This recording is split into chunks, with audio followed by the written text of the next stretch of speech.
Here's what I would tell myself on the worst days of my OCD.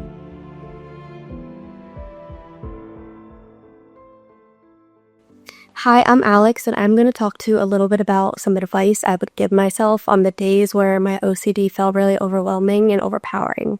I've had just about every theme relating to OCD, and they were all terrible, whether it was relationship OCD, religious OCD, or contamination OCD.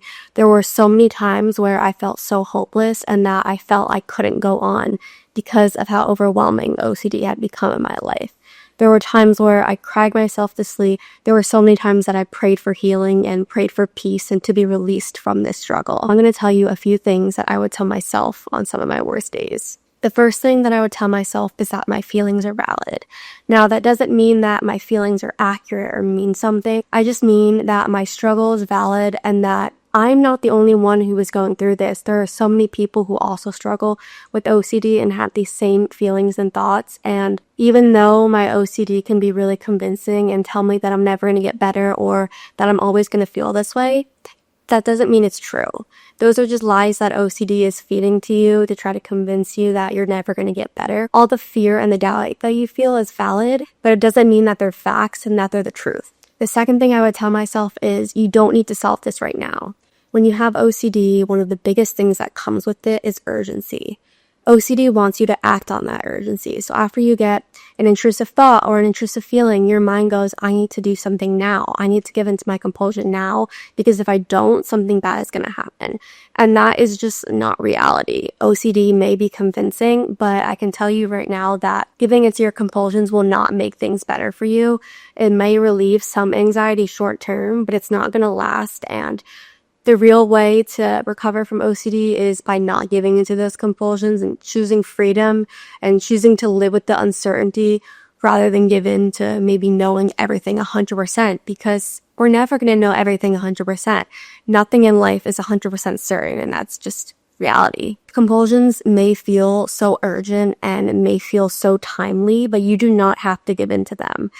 You really have to remind yourself that you can tolerate discomfort, you can sit with anxiety, and you can do hard things. You have dealt with so many things in your life where you've had to deal with uncertainty, where you had to sit with anxiety and your feelings, and you got through them.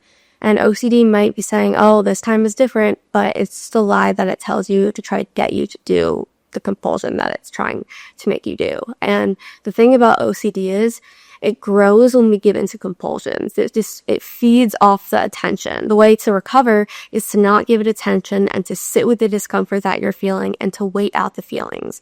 You know, when you have an urge come up, try to sit with it for 10 to 15 minutes, sit with it for a couple hours, sit with it for a couple days, and then revisit and see if it was really something that was worth investigating, which it probably wasn't. Another and probably the most important thing that I would tell myself on my worst OCD days is that you are not your thoughts. I have defined myself by the OCD thoughts, the intrusive thoughts that I've had over my whole OCD journey, and I would tell myself I'm a terrible person, I'm going to hell, I'm a bad girlfriend, I'm a bad friend. Whatever OCD was trying to tell me, I believed it. And for so long, it destroyed me and it just made everything feel, like I said, so hopeless.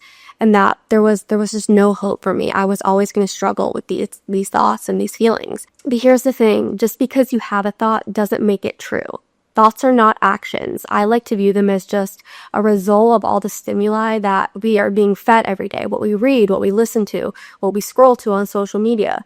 Your brain is kind of like an email, and OCD can be like the junk mail that your brain is trying to filter out, like your email is trying to filter out, but it kind of gets marked as important even though it's not. Just keep reminding yourself that you were not defined by your thoughts, and because that is the biggest lie OCD will try to sell to you, is that you are your thoughts. And that is just not reality. Everybody gets intrusive thoughts. People who have OCD just tend to latch onto them more and put their identity in them. And that is what people with OCD need to learn how to do, is to separate themselves from the thoughts that they're having. Because like I said, just because you have a thought, it doesn't mean it's true. The way that I got better from OCD is by exposure response prevention treatment. You expose yourself to your fears, your what ifs, all of that. And although it was really difficult in the beginning, it by far was the most effective treatment for me, and it saved my life. I can't tell you how much of a hole I was in 4 years ago. I was so incredibly depressed. I was so anxious. I was on the verge of losing a relationship. I didn't have a job. Everything was just going wrong, and it was all because of OCD. And at first, I didn't want to expose myself to the fears. I didn't want to go through it. But my therapist gently pushed me and reminded me that this was the way to get my life back, that the only way to freedom were to face my fears and to learn to sit with uncertainty and doubt. And over time, the more I did it, the easier it got. And eventually things just kind of clicked for me, and I was able to resist compulsions. Thoughts would come up and I didn't give in to them right away. I didn't give in to the urges that it was telling me to give into. And it got really, really easy because it became practice. And now I can just go to my toolbox that I learned in exposure therapy, and whenever thoughts come up, I know how to react to them. I know what feeds OCD and I know what starves OCD, and I have the tools to succeed. Now I am still in exposure therapy twice a month, and I still use it daily in my life.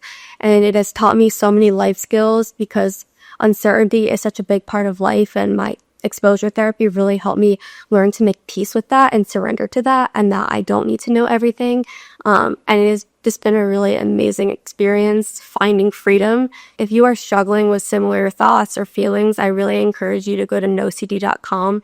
NOCD is specialized in treatment for OCD, which is exposure response prevention, which is the gold standard for OCD treatment. They will connect you with someone who will be able to help you start your journey in recovering from OCD. I just want to remind you that there is hope. You can get better. I am doing so much better than I was years ago. I'm getting married in a month. I have a job I enjoy. Exciting things are happening in my hobbies, all because I took that step to get better from OCD and to really just give up control.